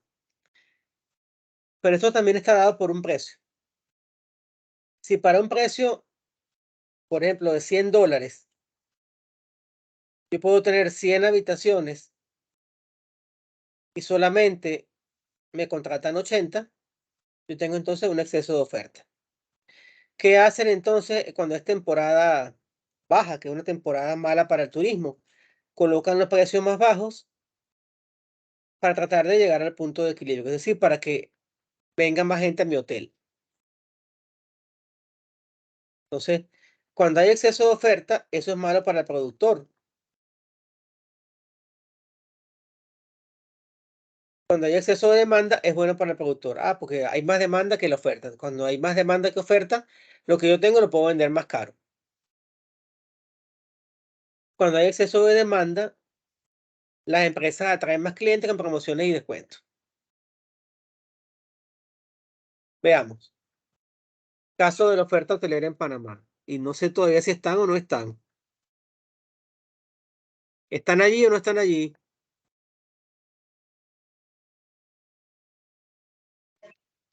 Sí, profe. Ah, ok. Entonces, ¿qué opinan ustedes? Vamos a volver aquí a la... Vamos a ver estas cifras de acá de Panamá. Ya estamos casi por finalizar, ya no nos falta mucho.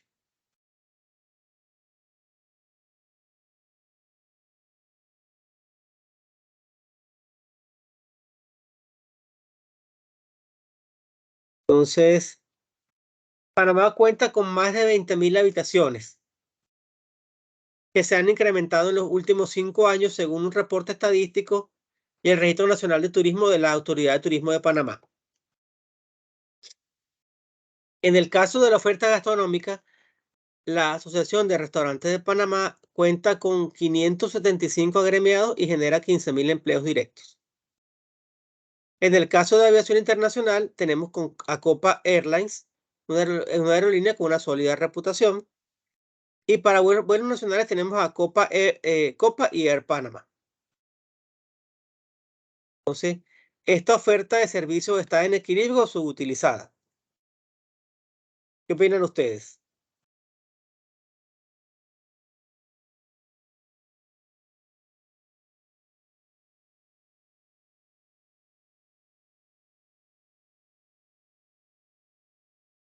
No sé, profe, yo diría que subutilizada. Ujú, Puede ser no sé, pero por el tema de la pandemia, como hubo problemas y varios hoteles cerraron, ujú. se perdió clientela y también perdieron ellos en sus servicios, tanto la parte hotelera como la parte de aviación, cuando cerraron también el aeropuerto y no habían Ujú. vuelos, todas Sí, esas empresas perdieron. claro, Ahora se claro, claro. puede decir que están alcanzando un balance. Ujú. Bueno, justamente ese trabajo de ustedes, las personas que estudian turismo y trabajo de la ATP, promocionar ese turismo, promocionar Panamá como un destino turístico internacional para que todos los vuelos de Copa estén llenos, pero que no solamente sea que Copa haga nada más que que actúe como hub. Es decir, que recoja pasajeros de Sudamérica, aterrizan en Panamá y después se los lleve para allá, para Estados Unidos. Bueno, a Copa le funciona. Perfecto. Sino que esos pasajeros que vienen en vuelos de Sudamérica se queden 3 días aquí en Panamá y se hospeden, qué sé yo, en el hotel, en el Crown, o se hospeden en el Holiday Inn de zona bancaria, vayan a Casco Viejo, coman en los restaurantes y gasten, tengan gasto turístico aquí en Panamá y vayan al Trapiche, ¿entiendes?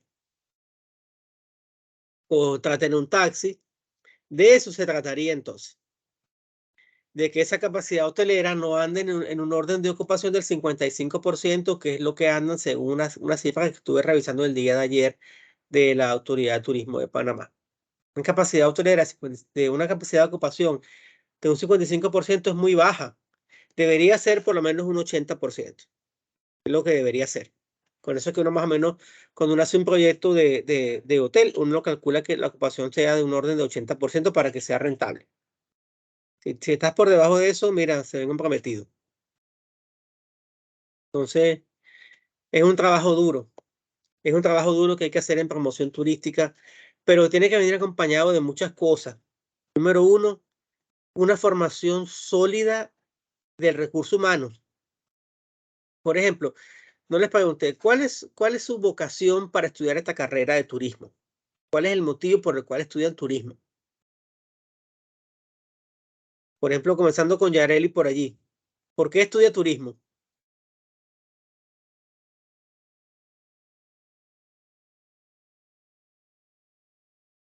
Parece que no puede hablar. Alejandra, Alexandra, ¿por qué estudias turismo? Yo, profe, aparte de conocer primeramente nuestro país, también para ayudar a, ¿cómo se dice? Ayudar a presentar prácticamente a Panamá internacionalmente. ¿Y Para cuál es su Ajá. vocación? Su vocación es para ser guía turística, para ser empresario turístico, ¿para hacer qué? Dentro de todo lo que ofrece el turismo como industria. Ajá. Yo digo más por la rama empresarial. Ok. Y Nadia, ¿por qué estudia turismo?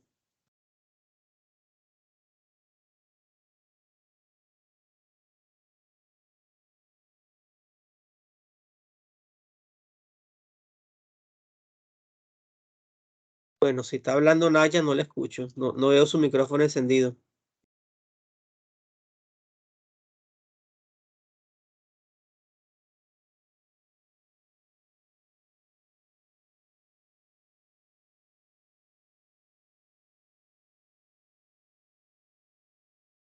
Ah, entiendo, el micrófono no funciona. Está bien. Entonces, hay una motivación. Sí, no, tranquila, no te preocupes. O sea, usted tiene una motivación para haber escogido esta carrera, que bien sea, o porque desean ser empresarios de turismo, que es muy loable, muy bonito, es espectacular. Que ustedes me digan a mí que sus aspiraciones son ser empresarios, que no sean una persona que va a depender de obtención asalariado. Esto es excelente. También puede haber personas que tengan vocación de trabajar en la parte operativa del turismo. O sea, yo quiero ser guía turístico. A mí me encanta, por ejemplo, la historia. Entonces yo voy a llevar organizar tour para que la gente conozca las ruinas de Panamá Viejo, conozcan el Casco Viejo y conozcan el canal. Y yo me voy a posicionar en eso. Voy a tener mi propio autobús y yo voy a ser el guía turístico. Tengo un conductor que conduce el cócter y yo voy a, ¿cómo se llama? A ir siendo el guía turístico. Pero eso requiere entonces una inversión fuerte, justamente en el recurso humano, porque las riquezas naturales las hay, el patrimonio lo hay. ¿Se le puede sacar más provecho? Sí. Por ejemplo, en la provincia de Colón tenemos un patrimonio natural espectacular y un patrimonio histórico espectacular, al cual lamentablemente muy poco es el provecho que se le saca. Por ejemplo, se tiene en la desembocadura del Chagre, se tiene el Fortín San Lorenzo, que es espectacular. Muy poco es lo que se le saca. Tenemos en Colón, tenemos esas ruinas, que yo creo que en Portobelo, perdón, que yo creo que ni siquiera los portobelenses le dan el valor a esas ruinas, el valor que tiene.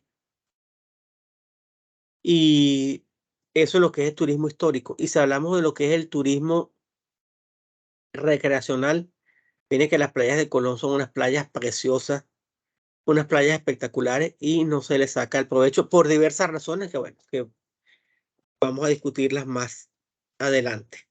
Entonces, fortalecer el turismo requiere muchas cosas. Número uno, una política de promoción fuerte que tiene que venir desde el gobierno central, desde la Autoridad del Turismo de Panamá. Aquí más o menos, no lo recuerdo, tengo que documentarme más al respecto. Se habló mucho del trabajo de Rubén Blades como secretario de Turismo. Hay que documentar, saber qué se hizo. ¿Ok? Creo que fue durante el gobierno de Martín Torrijos que Rubén fue ministro de Turismo. Habría que ver qué resultados, qué estrategia aplicó y qué resultados hubo. ¿Ok? Entonces, primero, promoción turística. Segundo, formación en el recurso humano, no solamente para ustedes que están estudiando turismo, sino en los sectores que prestan servicio al turismo. Por ejemplo, tiene que haber formación al policía turístico, es decir, ese policía que va a estar en Casco Viejo o que va a estar en, ¿cómo se llama? En las ruinas, de diferentes ruinas que tenemos acá en Panamá, o que va a estar en las playas, y que va a ser un policía que aparte de ejercer funciones propias de la policía, tener ese entrenamiento para prevenir el delito, tiene que tener esa formación como guía turístico también, y hablar inglés, que es muy importante eso también. ¿Ok? Eso. Se trata también de la formación del mesonero o el salonero cuando uno llega a un restaurante que preste un buen servicio.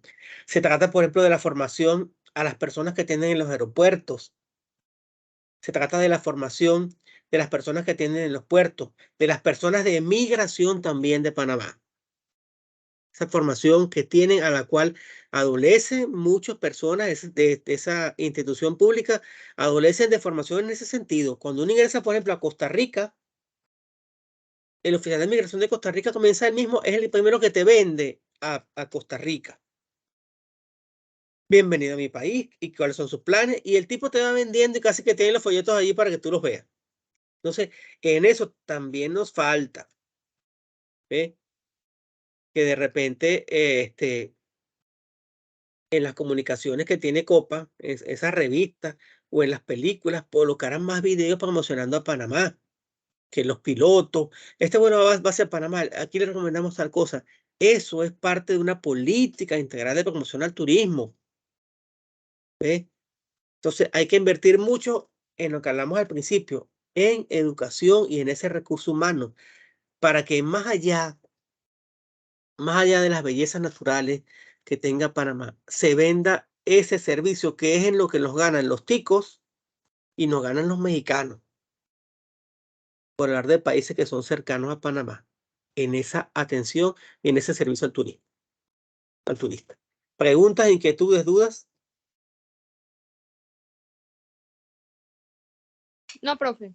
Ok, No, profesor. entonces vamos a ver ahora, ya para finalizar, tenemos acá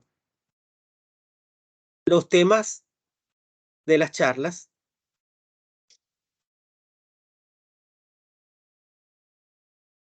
Las charlas, como les dije, van a ser en grupo. Vamos a tener un grupo de 3 personas y un grupo de 2. 2 grupos de 2, perdón. Esas charlas tendrán una duración máxima de 30 minutos, de 20 minutos, perdón. Como de costumbre, desarrollan su material de apoyo, me lo van a colocar en Moodle, las van a presentar en clase, esas charlas. En la próxima sesión de clase corresponde, por ejemplo, el grupo 1, que traiga su charla con estos puntos. Aspectos generales del turismo en Panamá. Número de visitantes extranjeros que ha recibido Panamá en el periodo 2014-2019. Esta información ustedes la consiguen en la página de la Autoridad de Turismo de Panamá. Tipos de turismo que se pueden realizar en Panamá. Una pequeña investigación. Mira, aquí hay turismo de aventura, aquí hay turismo histórico, aquí hay turismo de playa, aquí hay turismo de compra, aquí hay turismo de negocio. Perspectivas para el turismo en 2023. Es decir, ¿cuántas personas van a venir? porcentaje de ocupación hotelera, qué actividades van a ofrecer. Eso viene muy de la mano con información oficial. El gasto promedio de turistas en la ciudad de Panamá, considerando hospedaje. Mira, el promedio por noche es de $80. Alimentación, el promedio de $30 por día por persona. Excursiones gastan tanto, el recuerdo gastan tanto, más o menos en esos conceptos. Y por último, la importancia de los recursos naturales en la oferta turística. Imagínense que uno vaya, no, que vamos a ir a un turismo de playa, entonces las playas están todas feas, contaminadas, uno no se puede bañar. Ahorita no le van a quedar ganas de ir a eso.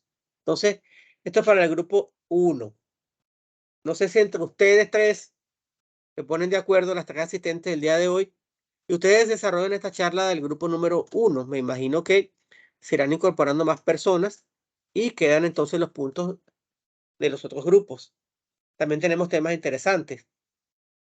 Factores determinantes en la demanda de servicios turísticos, características de los servicios turísticos de Panamá, la segmentación de la demanda turística en Panamá, introducción a las motivaciones turísticas, tipo de turismo, tipo de segmentación de la demanda, tendencia a la demanda turística, los nuevos productos y proyecciones del mercado, productos sustitutos y complementarios, los encadenamientos del mercado y su efecto en el consumidor final. Y para el grupo 3, la oferta turística de Panamá. La oferta, definición y ejemplo. La oferta de servicios turísticos de Panamá, alojamientos, cruceros, expediciones, compras, sitios históricos. Opciones de turismo de bajo costo para consumidores locales. La promoción de la oferta turística de Panamá. O sea, qué hay, qué se ha hecho, qué se hizo anteriormente, funciona o no funciona. Y el turismo en la provincia de Colón. Servicios disponibles y su comparación con el eje playero de Panamá Oeste y Coclé. Pues les dije yo hace un rato, hay una diferencia apreciable entre lo que son las playas del Caribe y las playas del Atlántico. En lo personal, me gustan mucho más las playas del Caribe. ¿Por qué? Bueno, mire, indiscutiblemente, bueno, no indiscutiblemente, a mi parecer, mejor dicho, las playas del Caribe son mucho más bonitas que las del Pacífico. Y este país tiene la dicha de que está bañado por el Caribe y por el Pacífico. No todos los países tienen esa dicha. O están aquí en este istmo o son países muy grandes. Por ejemplo, Estados Unidos tiene costa en el Pacífico, en el Atlántico y tiene costa Caribe también. Ajá, pero es un país gigantesco. En cambio que aquí uno en una hora va de Colón a Panamá y puede ver puede ver los dos pares, el océano y el Pacífico. El Caribe y el Pacífico, mejor dicho. Sí. Las playas del Caribe no tienen esa fluctuación de las mareas como tienen las del Pacífico. Son playas mucho más tranquilas. No hay ese oleaje, no hay esas cosas. Pero ¿qué hay del lado del Pacífico en lo que es Panamá Oeste? Es decir, Coronado, San Carlos, Farallón, que ya es Coclé, que no hay del lado de Colón. ¿Qué hay y qué no hay? Bueno, eso es parte de lo que van a desarrollar. Entonces, ustedes que han sido las primeras que han asistido el día de hoy, tienen la libertad entonces de, bueno, escoger el tema primero. Entonces, yo les invito a ponerse de acuerdo entre ustedes y de los tres temas que están acá, grupos 1, 2 y 3, ustedes escoger el que ustedes quieran para que presenten su charla. ¿Qué me dicen de eso? ¿Están de acuerdo? Profe, ¿se me escucha? Ahora sí. Sí, ahora sí se te escucha. Ah, ok. Sí, usted ya dio los temas, ¿no? Sí. Están los temas propuestos y ustedes deben seleccionar cuáles los temas con los cuales van a trabajar en su grupo. Entonces, no sé si tienen contacto con otros alumnos que están acá en este curso, que son 7 nada más según la lista. No sé si han conversado con otras personas para constituir los grupos de trabajo o cómo se van a organizar. Si entre ustedes tres, las tres que estuvieron acá se conocen y se quieren organizar y formar su grupo, ustedes me dirán. Eso me lo dicen por correo. ¿Ok? Conversen entre Vale. ustedes pónganse de acuerdo entre ustedes y me lo dicen por correo. Ahora con su permiso voy a dar por finalizada la grabación para que el video no se haga tan largo. Entonces, damos por concluida la grabación de esta noche y que descansen, jóvenes.